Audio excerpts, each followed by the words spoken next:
Welcome to the Exceptional Sales Leader Podcast with Darren Mitchell. If you're a sales leader looking to take your leadership to a whole new level, then this is the podcast for you. We'll be exploring tips, techniques, and strategies to help you take your leadership to the exceptional level and allow you to enjoy more money, more meaning, and better sales results.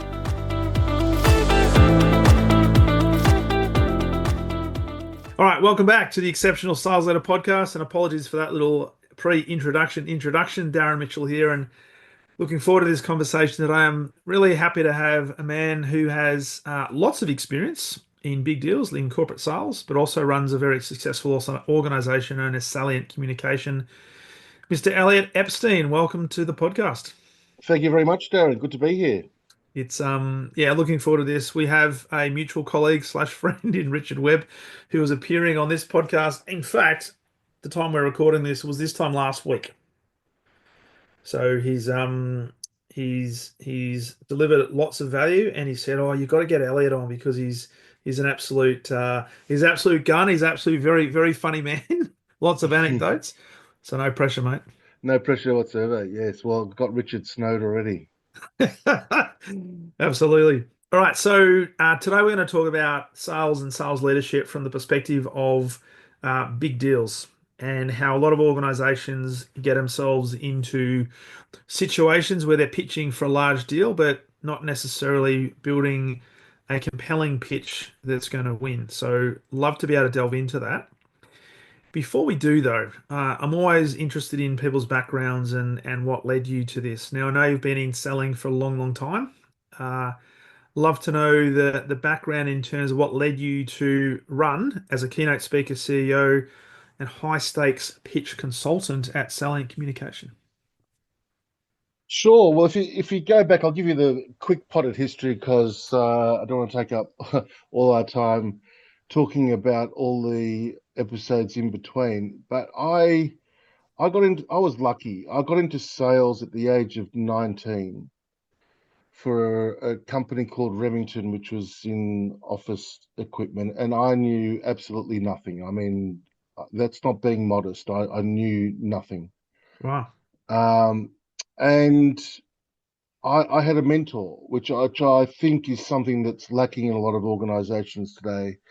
So I was just about to turn 20 and I had two mentors, in fact, and they taught me the ropes. And when I say taught, this wasn't done in formal sales training, although there was a key part of that in the induction. It was in field, on the ground. Part of it was tough love, part of it was educational, and it was about life as much as it was about sales, and it was about people and about how you're going to get the most out of a career like this.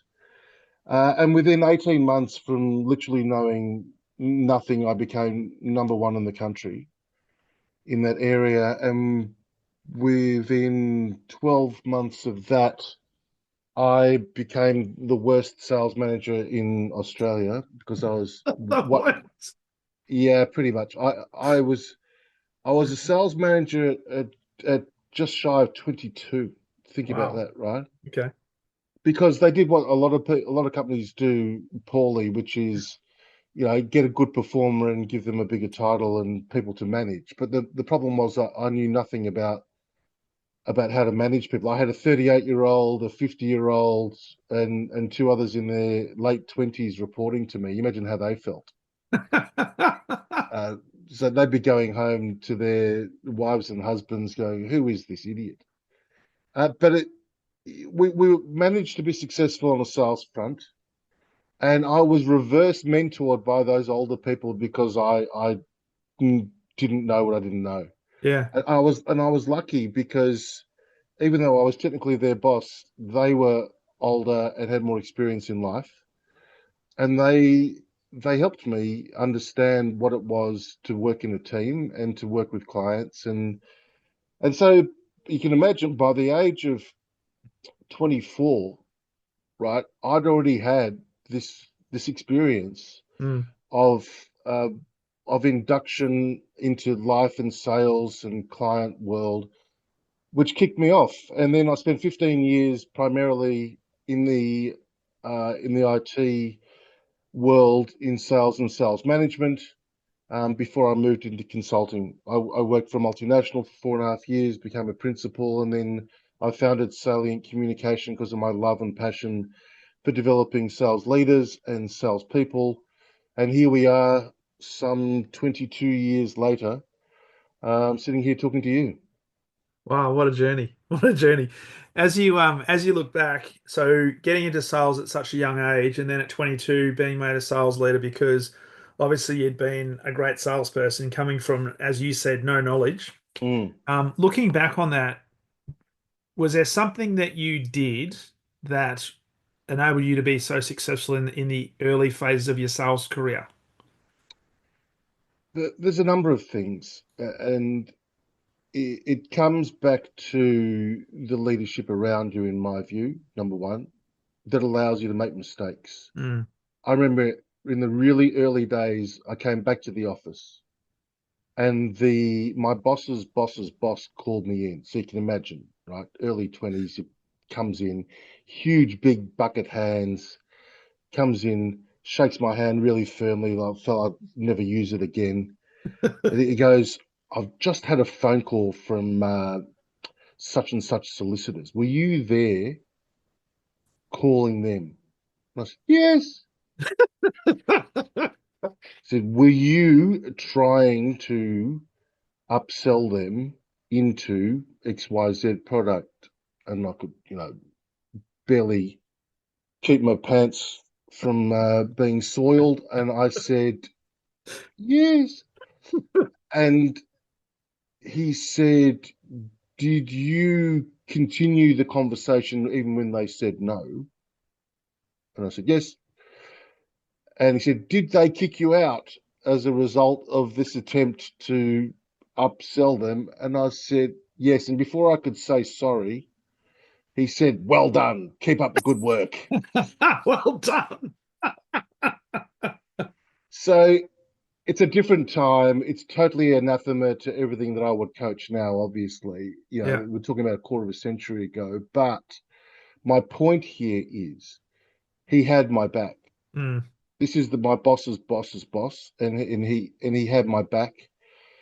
They they wanted their people to be successful. There was a kind of honesty and transparency. And if you were failing, they'd tell you to your face while you're failing, and if you're doing well, they'd tell you why you're doing well, Mm. and then you'd be given opportunity. And I think some of that has been lost. It's such a good point because, well, first of all, I don't know any senior leader today who would actually bother to come out of their office to come and because some of them wouldn't even know where the sales floor was, just saying. Yes. And second of all, they probably wouldn't think about it's not their job to go and talk to the individual sales contributor. They would have the conversation through their direct report, who would then have the conversation through the direct report, and then it would eventually come to you and say, "Oi, what are you doing? You're making us look bad." And that's if it's not an email. If it's not an email, correct? Right? There's so much leadership by email today that it's not leadership. Yeah, yeah. And I get the geographical issues. I have a lot of clients in Singapore, for example, as a major hub. And you can't jump on a plane every 5 minutes, and we've got Zoom and Teams to do that for us. But even a VC is better Mm, than a phone call, mm, and that doesn't happen. no, There's a lot of unless it's formalized because of the geographical distance and because of the targets and the breadth of roles that exist. Uh, Everyone's so busy that everything has to be scheduled. So if you want to book a VC, it has to be scheduled 2 weeks in advance. It's kind of formal. There's a 30-minute slot, and 20 minutes of that is the leader giving that salesperson their view of the world about why they should be doing better in something or what their new target is, or yeah, have they pushed the new widget. yeah, absolutely. That's not mentoring. No, no. And so the transition then to what you, as I think you said, one of the worst sales managers. Yeah. But you stayed within that role. So how important was the sales mentoring and coaching element for that in that I guess evolution of your sales leadership career? Well, I learned from it, right? I Yeah, learned from making those mistakes at a very early age. So by the time I was a proper sales manager at 33, yeah, with a $200 million within a $200 million business, I think I'd made my mistakes and became a very good sales leader. mm, In fact, I'm proud of many of those people that have gone on to have terrific careers, that I hired and trained within that role in my early 30s. yeah, So yeah, that's why I'm passionate about this as a career still. I think it's a great opportunity for so many people to succeed in life, learn about people, the psychology of people, make money, be successful, have some kind of balance in their life. And you and I both know that the skills you get from this kind of profession are transferable in so many parts of our lives. they And I are. like seeing people being successful. And what I really get frustrated with, um, as I sit here with grey hair now, is people that have got the ability but are stymied from releasing it. Mm. And you think that is stymied, self-inflicted, or stymied by environment or others? I think it's others. Yeah, I think the cultural processes that stop people from being authentic, yeah, systems uh, and ways of working that stop the natural conversations that should be taking place in front of clients. Too much overly technical training pumped into people's heads. There's a variety of, and then the lack of sales leadership that we've spoken about before. yeah, yeah. And then you've got all the admin that's been bestowed upon or thrust upon sales teams, whether it be an individual contributor or sometimes the sales leader, to make sure we've got the CRM up to date, or we've got to do this report, or this briefing or that briefing. Becomes all consuming for many of them. Yeah, I mean, the admin is easier today in some respects, even though it's more onerous because, we've got pretty sophisticated CRMs and technologies to do that. Yeah, And quite frankly, as a sales leader, you do need that visibility for planning, forecasting, and strategy. yeah, So I think in the old days where you had to fill in a whole lot of forms that, where you couldn't just do things in something like Salesforce or whatever, easily, it was even worse. But yeah, there's a lot of things. My bottom line on this is there are a lot of processes, systems, and behaviors that stop the professional enterprise salesperson from being themselves. mm, And my job in my training and coaching is to bring out their authentic selves to such an extent that the client sees the benefit of what they're doing in a really easy way. And it's way beyond rapport 101. It's yeah. just real, it's honest. Mm. And it may not include blue sheaths. Yeah. Let's not get into the frameworks. I guess which leads us into the topic that you mentioned at the top Yeah. here, which is again, it's another framework. If people think that filling in sophisticated sheets is your plan to winning a major deal, often a multi-million-dollar deal in a competitive environment, Mm, then they're kidding themselves. mm, I have no problem with having documented plans. That's fine, but it's not the reason you win. mm. And there are a lot of gaps in even in large corporations that I work with that are worth billions of dollars, some of them, and they still don't know how to win a competitive pitch. They think it's the technology or they think it's the sheet that they filled in that got them there. Yeah. And the fact is that there's huge gaps in when it could be a $1 million deal or it could be a $50 million deal. I still see huge gaps in how they go about winning them. Mm. So let's talk about that because I'm really conscious of your experience and you do a lot of work in this particular area, and it's about creating pitches that are compelling that not only get the deal but also solidify, I guess, the relationship between the two organizations. One of the things I always talk to clients about is the fact that the sale actually doesn't start until after the sale is made. So if you're very transactional, very product focused, it tends to come across and there's an energy transfer about that's almost says, to the client, hey, this is very transactional, this is very, very product focused, versus are they doing business with you, the person? So you talk about helping individuals, sales leaders become their authentic selves. And I mean, people throw around the word authentic almost like it's the buzzword of the day. But being true to yourself is really important. And sometimes that means having to say the things that the customer needs to hear, irrespective of whether they want to hear it or not. Yeah, that's right. Yeah. And uh, let's break it down a bit, right? First of all, there are too many companies selling to companies, and you and I know that doesn't exist. I've never seen a pile of bricks issue a PO. That's right. It's always an individual, right? That then flicks that down to procurement at some point Yeah. for a final check.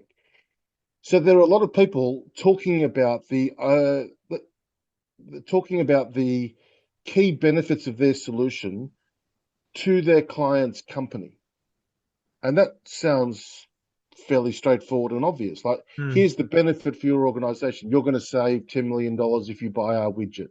Yes. You're going to have a competitive advantage if you buy our widget. Mm. Uh, the company over 3 years is going to have an ROI of X. And this is all the stuff that goes in sheets. Mm. And I'm not saying that you don't have that. You need a tangible business benefit, of course. But that's not the reason you win in a close Me Too environment. Mm. Now, nor is it what I used to call the schmooze, which is the days of taking buyers out to the Formula One and having a few quiet lemonades and finally picking up a PO 4 weeks later. That's gone as well for all the reasons we know around probity Yeah. and other factors.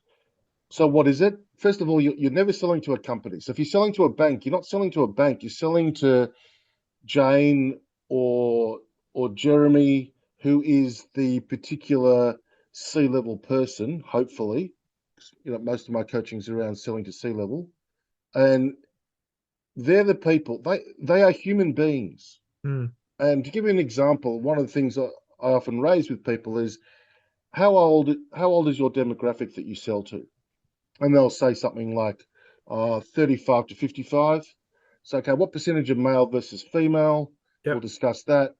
So, out of that, what is going on for 35 to 55-year-old men and women? Forget selling, Mm. forget business. Mm. You've got, and here are the facts. The facts are that around, we know that 40% plus are about to be divorced or going to be divorced in that age group.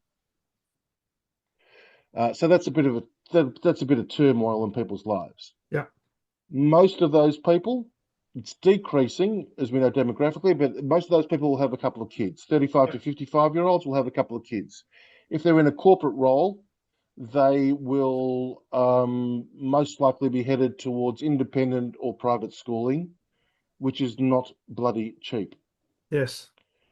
And at the end of that, they've got to keep their job, potentially go through half of them going through a divorce or thereabouts, and then wrangling kids through those years, and then you've got to come to work each day and handle the politics because what these people have chosen to do for a living is work in a corporate. Very few of them are entrepreneurs, Mm. almost next to none, or else they'd be starting their own startup or business. Yeah.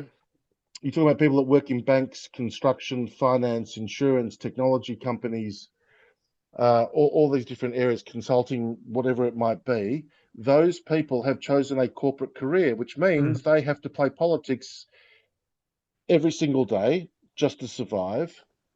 And they've got increasing bills at this particular time of their life, and their ambitions will waver depending on where they go. Mm. That's the person you're selling to. Those in the older age group, so the ones getting into the mid 50s, for example, are likely to have elderly parents. Mm. No one thinks about this, right? I'm in that position now, and anyone who's got elderly parents knows that that's another part of your life cycle, um, where your time is required elsewhere. So if it's not kids, it's that. Mm. And then you got in the middle of all that, you've got to find time for some fun for yourself. Maybe occasionally you'd like to play golf or have a quiet pim somewhere with some mates and enjoy your life.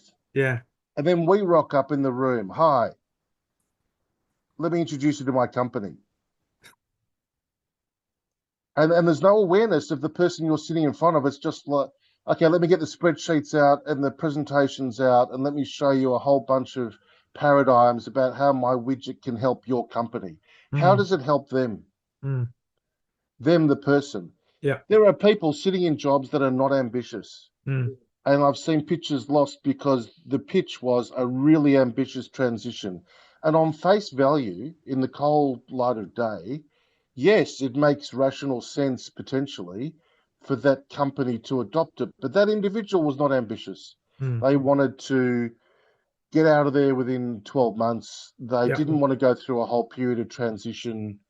They were struggling to keep their heads above water with the amount of time it took to manage their job. That's the individual you're dealing with. And that's Mm. where the decisions will be made based on the human in front of you. And particularly if that person with a big transition, even though it may have saved the company money, they're going to probably experience a lot of pain, and that the responsibility that they will take to make sure that it's a successful transition may actually impact their quality of life. That's right. In my book, Confessions of a Pitch Consultant, there's a chapter about a deal that was lost. And at the end of it, to cut a long story short, the guy said, look, I can see the merits of this. My son's being diagnosed with a learning difficulty. I'm required to be home a lot more at the moment at this formative stage of his career, Mm. of his life, sorry, to help him through that. The last thing I want to go through is a massive transition at work while this is going on. Mm. Now, you can't blame him for that. He still did his job very professionally. He still managed everything he needed to manage as a client in that Yeah. role. He met his KPIs. He just didn't want to go through moving out incumbents to go through that pain when that was going on in his life. Mm. And if you have an honest, authentic conversation with people, that stuff will kind of come out. Mm. It's more than just the basic questionings that everyone learns in Sales 101. When you really understand the human and what's driving them, you know it. And Mm. unfortunately, there's a lot of salespeople that don't want to hear it. The client will actually tell you, because a lot of people say, "Oh, how are you going to uncover that?" Clients won't tell you stuff like that. They keep their cards close to their chest. That means Yeah. we're not asking the right questions Yeah. often enough and deep enough. They will tell you. And it probably also means we haven't built a strong enough level of credibility to the point where they feel they can tell us that. That's right. It is a bit of a litmus test, isn't it? It is. It is. Because that was part of that was one of the questions I was going to ask you. Because there's probably going to be people listening to this and say, "Oh, well, that logically sounds right.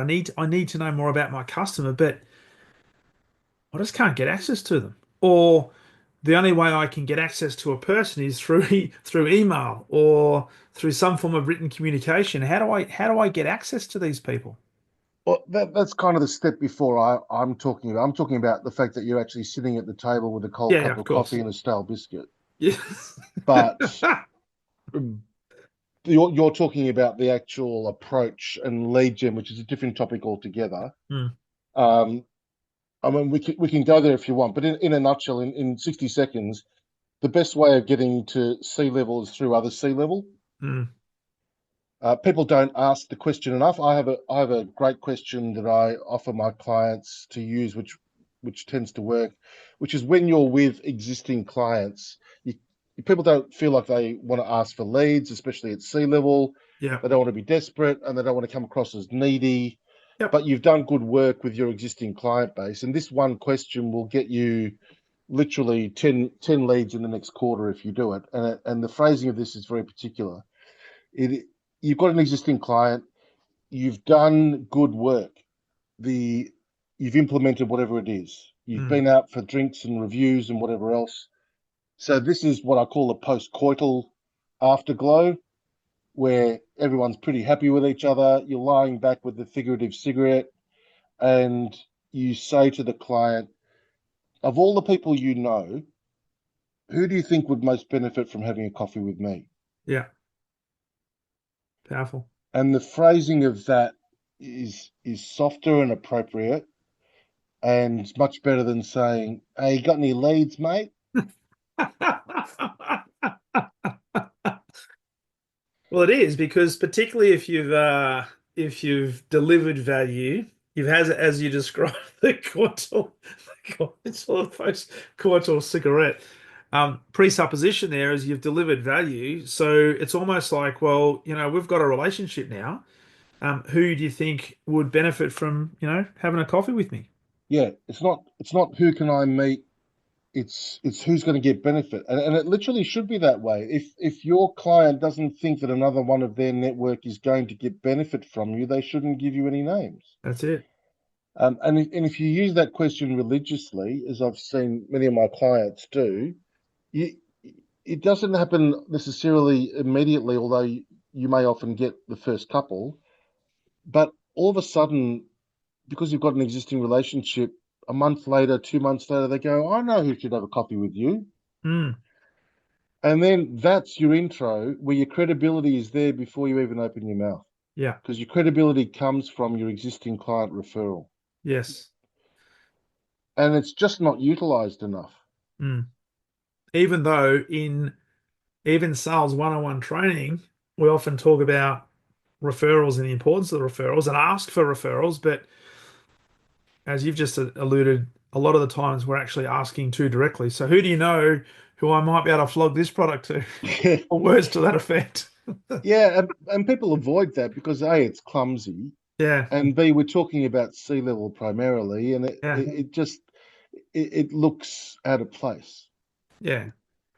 But as you say, it's a softer approach. It's not confronting, and the benefit is, well, who do you think in your network, or who do you think in your sphere of influence would benefit from sitting down and having a coffee with me? It's as simple as that. Yeah. It's not And hard. remember, they don't have answers to everything. So they have No. their own C-level network. So if you've got a CIO, CTO, CFO, CEOs, where do they get their information from? There's a very interesting story I'll share with you. So I ran a panel with a large company a few years back where I had all the C-level executives up on stools in Hmm. front of the entire sales force of my client company. So Yeah. you can imagine all C-level sitting there like ducks, having questions fired at them about what will make them buy stuff. Yeah. And one of them gave this brilliant answer and said that they said, "How do I get to you? Because this is proving to be difficult, voicemail, email, all the rest of it." And he said, "You need to find a way." And the reason you need to find a way is that when you go one below me or two below me and put your propositions and spend all your energy trying to convince them to get up Mhm. to the top, he said, "You don't know what I think of them."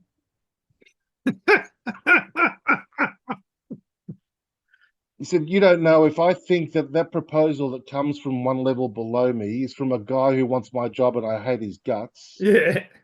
or I think he's the most incompetent project manager in my team and he's Yes. stuffed up the last three projects, or if I think he's the biggest hero of my team and I enjoy seeing new ideas from him or her." Mm.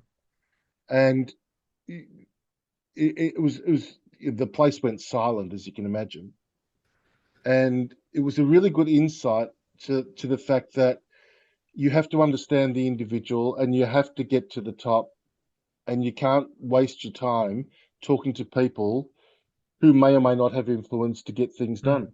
Mm. So just find a way. Got to find a way. What's also interesting is that I was talking to somebody the other day, and particularly around the time of Christmas, New Year in Australia, that it tends to be softer in terms of business and business opportunities. And she was saying that her experience, and she runs lead and sales generation development for organizations in cybersecurity. The amazing thing that she said was there's so many C-level executives that were open to receiving phone calls, and phone calls on their mobile. Now they had to try and find where those mobiles resided, but yeah, you can find that sort of information. But if you call them directly, often they'll answer, particularly at that time of year. Yeah, you'll get some. I mean, she'll probably know more than I will about the stats on that. To be honest, my approach to that is, uh, does it have value for the other side? Mm, So whatever your reach out is, phone, text, WhatsApp, email, referral, whatever. The biggest gap that I see is that there's too many people pitching an idea for a coffee yeah, without giving something back. And yeah, I'll tell you something in the Australian context, which is really interesting, because this is part of the research that I've done, is that we have, and I don't know why, this squeamishness about mentioning our current clients to prospective clients. yeah, I don't know where it comes from. There's this inbuilt uh, probity monitor that is stuck up our backsides that stops people from saying, "Hey, I'm I'm reaching out to you because XYZ in your industry is already using us to do this." yeah, And people say, "Oh, I can only use, generic terms like another manufacturing company or whatever." There might be 5% of your client base where you've got some contracts that says you can't mention them. mm, And then there'll be some other, very rare extreme cases where legal says you can't talk about the fact that we work with them. Maybe it's defense or something like yeah, that. In the majority of cases, there are no laws about you telling the truth that says we actually work with company X in your industry. They've been yes, using us to deliver this. Do you want to have a chat? yes, Now, if you reach out with that, whatever means you use, and I'll defer to the lead gen experts about what they think works best. yeah, But if you let people know that other people in the industry are doing this and they're missing out in some way, that FOMO is really powerful. it is. And how many people wouldn't want to know, at the very least, what you're doing elsewhere? Mm. So So there's a ask. couple of options. So ask. Well, just tell them what you're doing. Yeah, yeah. I love that. And I'm the same. I don't know why people avoid that. It, but if you think about biographies, like and you would have a bio, I've got a bio when I give to prospective clients because they want to know where you've worked before, what sort of clients have you worked with, and I'll give them the client names, right? I'll give them KPMG, I'll give them Mm. Pricewaterhouse, I'll give them Qantas, I'll give them whoever. And that's not to say, hey, I'm operating at the big end of town. It's just to say, hey, you've actually dealt with organizations in a similar realm, so maybe there's something in this.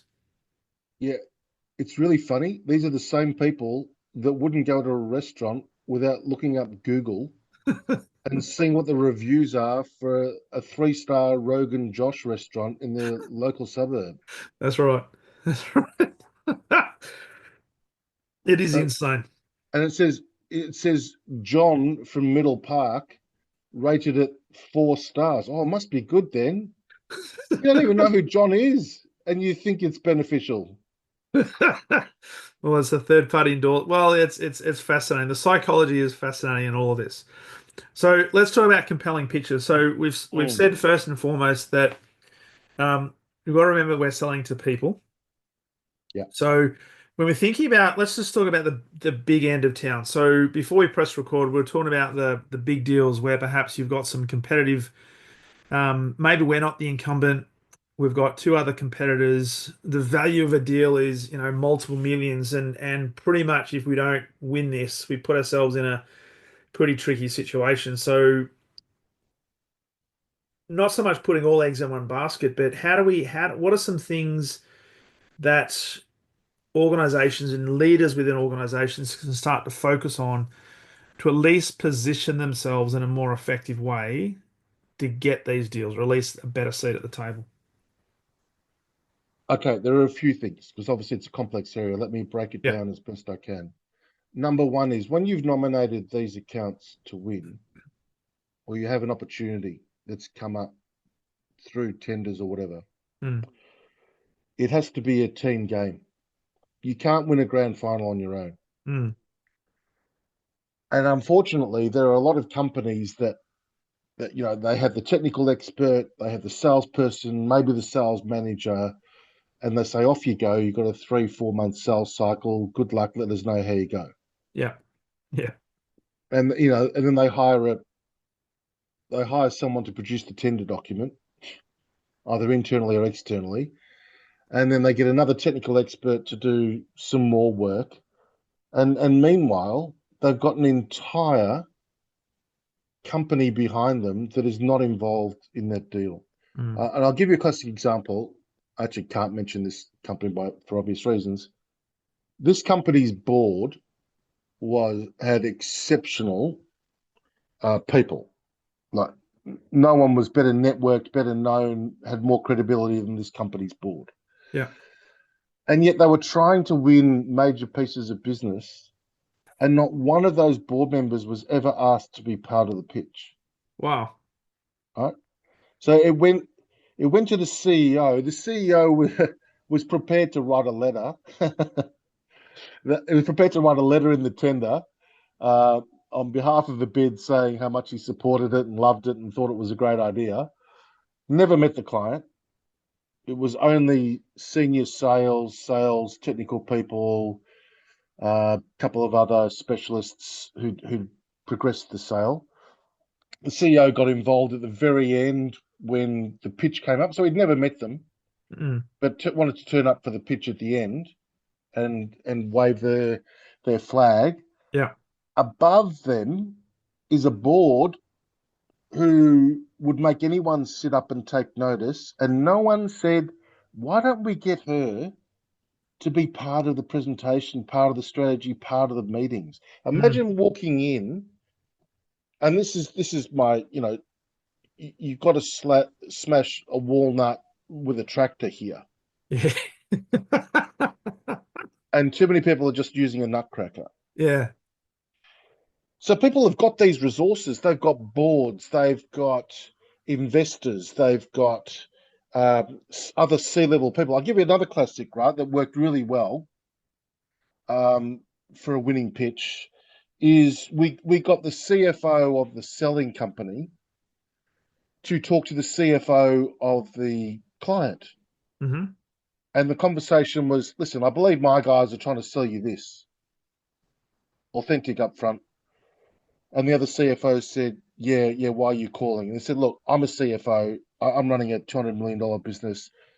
I just wanted to tell you from our perspective why we've come up with these numbers Yeah. and why we think this works and why we think this is creative. I'll leave the sales guys to talk about the product, but I wanted to talk CFO. If you've got half an hour, I just wanted to talk you through what you'll see in the numbers when you get the proposal. And so two CFOs coming together over a cup of coffee and explaining why they've structured it that way financially. And the client CFO goes, "Oh, no, I get it. How good's that?" Brilliant. So the product stuff looks after itself, Yeah. and you're using all your resources to maximize your chances of winning.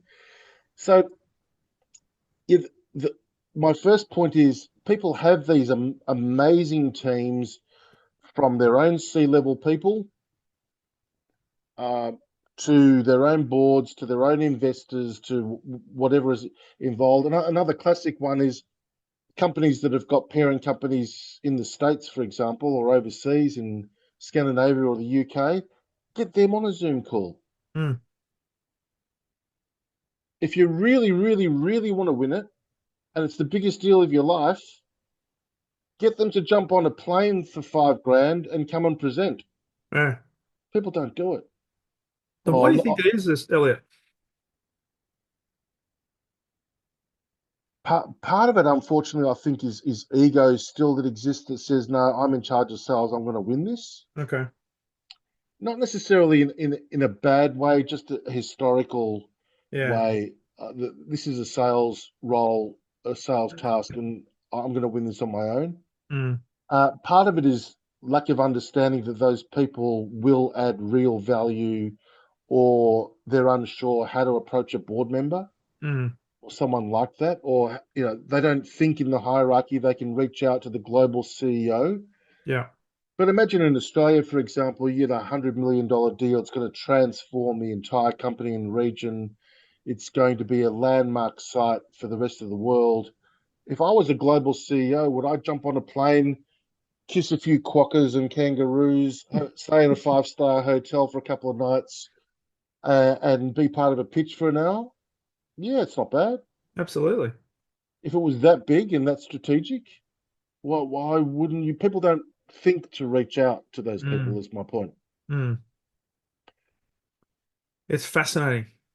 'Cause as you were talking, I'm just thinking back to some of the bigger deals that I was part of in my corporate career, and how in some cases where we did win the deal, we had that level of engagement that we had proactively sought, but others we didn't. And sometimes it was the senior executive that didn't want to get involved in the deal for whatever Yeah, reason. yeah, and that's unfortunate. Partly because many of those senior executives don't want to be attached to something that may not work. Mm, So there's some politics at play there. And the other reason that some of those executives don't want to be part of it is because they come from a different background, like operations or finance, yeah. and have enough knowledge to know that they may not be helping. Mm. But this is where it comes, and you mentioned before, such a team game, and we've got to remember that we're dealing with people, we're selling to people. As long as those senior executives are well briefed in terms of this is our strategy, this is the role we want you to play, they're more than likely to do the things we ask them to do, not go rogue Absolutely. in Yeah. most cases. But it's just not thought of in No, as a day-to-day occurrence. yeah, Yeah, this is our remit. This is a sales job. Stand back. I'll do it on my own.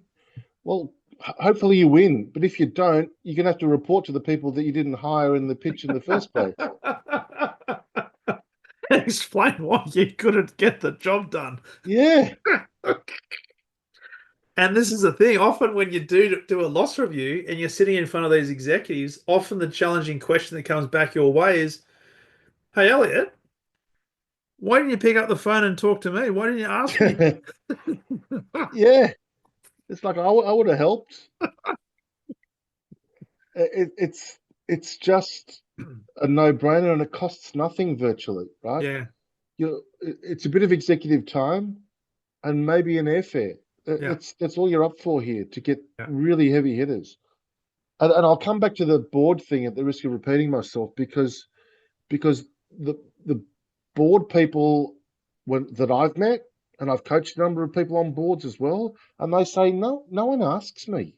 yeah, yeah. And I understand that non-executive directors, arm's length, all that sort of stuff. They don't want to be seen. They're not going to reach out Mm, because they don't want to be seen to be standing on toes of the executive. yeah, But every board member that I've spoken to around this issue has said if I was approached to be part of something like that, I would jump at it. yeah, yeah. It's fascinating, and it's similar to the concept of mentoring because you don't see mentors out there advertising their service who'd like to be mentored, but they're waiting to be asked. And when they're asked, hey, more than happy to work with you as a mentor, but I'm not going to proactively ask you if you want to be mentored. Yeah, that's right. Exactly the It's same. absolutely Uh, insane. this the second bit is how bold is your offer, Yeah. and there are a lot of what I call 10 overs, none for 40 pitches out there. Just playing a straight bat. Just just bowl your 10 overs, no wickets, 40 runs. You're not Workmanlike. yeah. There's a lot of those pitches out there, right? And when you ask people why is this demonstrably clearly better for the client, they will tell you. They'll say, "Oh, Mm, this is really game changing, transformational. It'll do wonders for the client. It'll help them do this, that, and the other." So, right. So, show me your pitch, and it's watered down. yeah. And why does it get watered down? Part of it is politics, right? Legal says, I'm not sure if you can say that. Marketing says, I want to get this bid in as well. Technical people say, don't forget to put in the 13 diagrams that bore people to tears. And before you know it, you've got this pitch designed by committee. Yeah. That's number one reason why that happens. But the second is from the salespeople themselves. There's this thing that's crept in. We all know that the Wild West existed in the old days, and it was filled with arrogance and hubris, Yeah. and it wasn't good. But that was a different era. It's like watching an old movie. Yeah. That doesn't exist today. We can't afford to be like that, and no one wants to be like that. But I think there's this fear of becoming that, that arrogant salesperson. If we stand up and say, if you buy and invest in this now, this is gonna this is gonna stop you from bleeding $10 million a year for the next 3 years. Mm. Instead of saying that, someone puts up a spreadsheet and says, here's our projected forecast over the next 3 years. As you can see here, we've got some kind of easing of the situation in year one. That will take some time to bed in. Obviously, we'll get the project managers in year two. After year two, our assessment, it depends on the information we find out at that particular time, but we will assess that we think there's something like a 12% saving somewhere around year two. And then when you reinvest and renew with us, and we know more about your business in year three, and before you know it, they're in a coma. Yeah. Instead of standing up there, all the slide says is, give us $1 million now and we'll save you $10 million a year for the next 3 years. Yes. That's your stake in the ground, which is what I call the jolt. Yeah. That jolt is missing from many, many pitches. And is that because people they're too conservative or they're constrained with what they can say, or if I make this prediction, it means I've got to now put that into a contract and it now becomes a firm deliverable. That if I don't save them 10 million, it's on us. It's all of those things, Yeah. yes, and all of those things are easily overcome. Yeah. Legal won't let you sign something that's unreasonable. Yeah. And I'm not asking people to tell fibs or stretch the truth. And if you look at most solutions that are being pitched in this day and age, they're real, Yeah. right? The days of the snake oil stuff is no longer there. No one survives Mm. that. If you look at what can be delivered, all things being equal, if two parties are interested in working together, this is a genuinely achievable outcome. It's not even a stretch target. Yeah. They're genuine outcomes. So, but we're too scared to say it. Mm. We're way too conservative. We if it becomes a deliverable, let's work back the other way. Let's say you want to pitch something that's got $10 million worth of savings in, but you're worried about the deliverable. Well, then that means that you don't believe that it will deliver that. So find me a figure that you can deliver. Tell me Yeah. it's eight. Tell me it's 8 million then. Yeah. Like, at what point are you pitching this, Yeah. saying it's really, really, really good, but then you're worried about delivering on that later on? So be definitive. Have a Absolutely. have a voice. Have it a voice. Yeah, I said to a group of clients recently, this really set them back. I think you probably sent them to therapy, actually. I said to a group of clients, and I really believe this. I said, how many of you went to university? All the hands went up. Mm. I said, how many of you did post postgrad? A lot of hands went up. How many of you did masters, or PhDs, Yeah. or went on to get an MBA? And then you got certifications in the industry you're in. So now here you are in your 30s and 40s, and you've done all of that. I said, if you can't speak in your own voice with your own opinion and with your own expertise and share what you think should be happening at this stage of career, what the hell was all that study for? Yeah. Yeah. Like, why would you want to be a mouthpiece for other people's slides Yeah. with that background and that amount of expertise? Mm. And it's true. Why? If people have opinions, and you know what? They're smart. They're good opinions in the main. People who sell things, Mm, they've got good opinions about what will work. yeah, Uh, so what are you waiting for? just Sit say it. sit back in your 70s and go, oh, I should have said this back then. Shoulda, coulda, woulda, but didn't. Yeah, we've become timid, and I'm not 100% sure why, Darren. I think part of it is the probity politics and changes Yeah, in the way corporations work, and I get all that, but yeah, we are way too timid. And what gets me the most out of this is we live in a country which is renowned for being more direct, mm, more open, and that's the way we talk with our mates. yeah, yeah, We do. We don't have the formality that other countries have in the way we speak with each other. mm, And unfortunately, I'm going to be biased here, but a lot of the sales training that's been conducted over the years has come from other countries, one in particular, yeah. and it is not the way that we talk to each other here. No, absolutely not. Absolutely.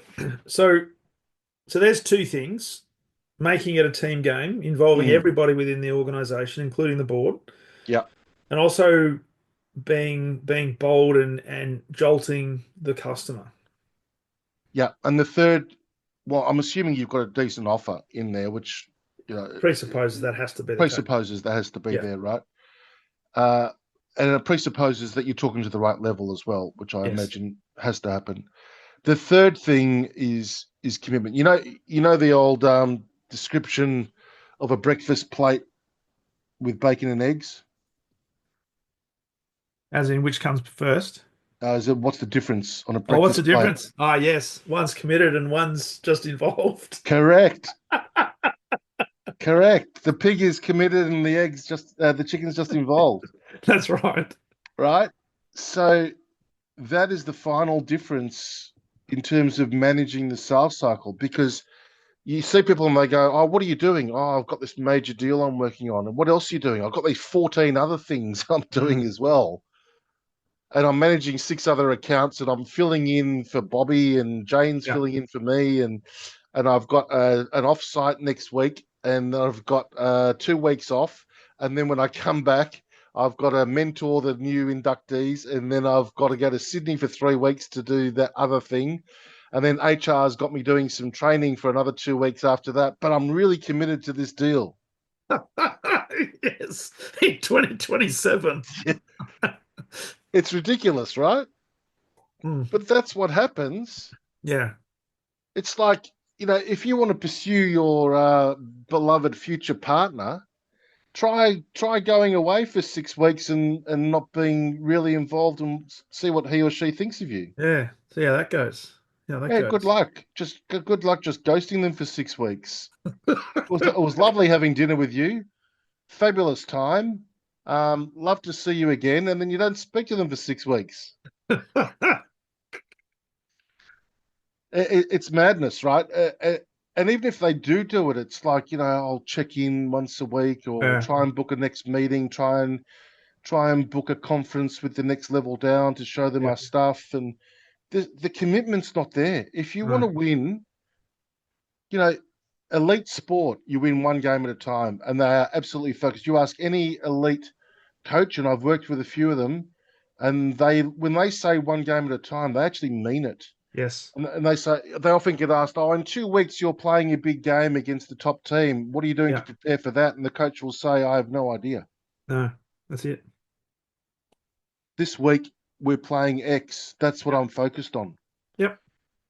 And if we just did that, and we got the entire team together, because what happens is that you've got different reporting lines. So you've got the Mm, sales director, you've got the general manager, you've got the head of pre-sales, the technical experts. They all have different reporting lines. So you kind of got to get permission from everybody to come together to do the pitch. yeah. Yeah. And the really good companies have a pitch team, Mm, going back to that first theme, and they're allocated. It's like for this 8 weeks, yep. this is your priority. This is the team. I don't care who you report to. Yep. This is how we go about winning. Yep. and that's linked to commitment because it Yep, means that this is all bets are off. That's where we're focused our attention. And what I was going to suggest is, as part of that, and if we don't have a dedicated pitch team, this is where sales leaders and senior leaders play a really pivotal role in that they need to be able to make sure that the people who are involved in the pitch or creating the pitch are actually focused on that and taking stuff away from them so they can focus on that. So literally giving them the edification to go and do what needs to be done to maximize the opportunity of winning that particular deal, not expecting them, as you alluded to before, to do the HR training, to do the mentoring, to do all the other stuff, to do the CRM stuff. No, take that all off their plate and said, hey, Elliot, for the next 4 weeks, I want you to be 100% dedicated to this bid. This is that important. But not enough organizations do that. exactly. Yep, it's that simple, isn't it? Yeah. And this is not rocket science, but often rocket science is predictable because it's based on science and we're dealing with humans. Yeah, and they don't allocate a budget for it either. So No. if you're gonna build a big part of your business, someone would sit there and go, okay, we need 8 headcount at 150 grand each, and we Yeah. need an office building or space that's this, and we've got a budget of 2 million to build that new part of the business. If someone says, we want to win that $50 million piece of business, does anyone actually put a budget to that? No. What are we going to need? We're going to need this amount of time from people, external experts. We're going to need specialist advice from this. We're going to need, boards to do that. Yeah. Whatever it is, it's seeing it as a discrete opportunity to win something massive takes Mm, commitment. it does. And it's not just a case of, hey, we'll do this with our existing headcount and with our existing processes, because if you're going to invest, if you're going to get a return, then you're going to have to stock up some income, well, some finance first in order to maximize the opportunity you've got in front of you. Absolutely. Yeah. So, mate, been a fabulous conversation. Thank you. There's lots of gold in that. I've certainly taken a lot away, and if it's okay, I'm going to share that with some of my clients, particularly the first one around the involvement of the C level and the board. Because the more I think about that, the more I think, you know what, there's so many organizations that are not leveraging that, and they've got the capability to do that, but for whatever reason, they're not asking. Yeah, and it works. I mean, we've seen it. Yeah. So, as I guess a parting gift, people that are listening to this who are operating in the big strategic space, one thing they could focus on, or one thing perhaps you'd give them as a piece of advice to leave them with, what would that be? Your clients are human. The more empathy and understanding you have for them as a human being, the better off you'll be, and you'll find out the truth about whether they're ready to buy the thing that you're offering. Mm, love it. Love it. What a great way to wrap up. Now, for people who are wanting to learn more about you and certainly more about Salient Communication, where's the best place for them to do that? Uh, Join me on LinkedIn is probably the best. There's thousands of followers there, and just Yep. I accept most salespeople's invitations if they've got a genuine role. They're not trying to sell me some kind of lead generation or AI story.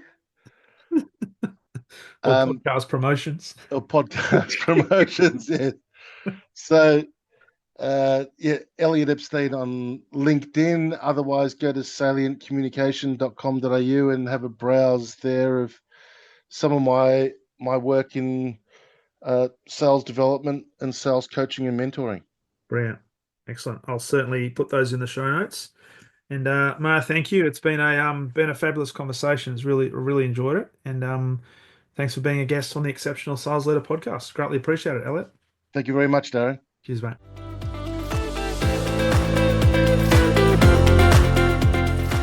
Thank you for listening to the Exceptional Sales Leader podcast. I trust the information in this episode has been helpful in your journey towards becoming exceptional. And remember, please take the time to rate the show, subscribe to the show so other people can find it. But also, if I can help you, jump on my calendar, go to leadwithdarren.com and let's have a conversation about how I can help you along your journey to being exceptional.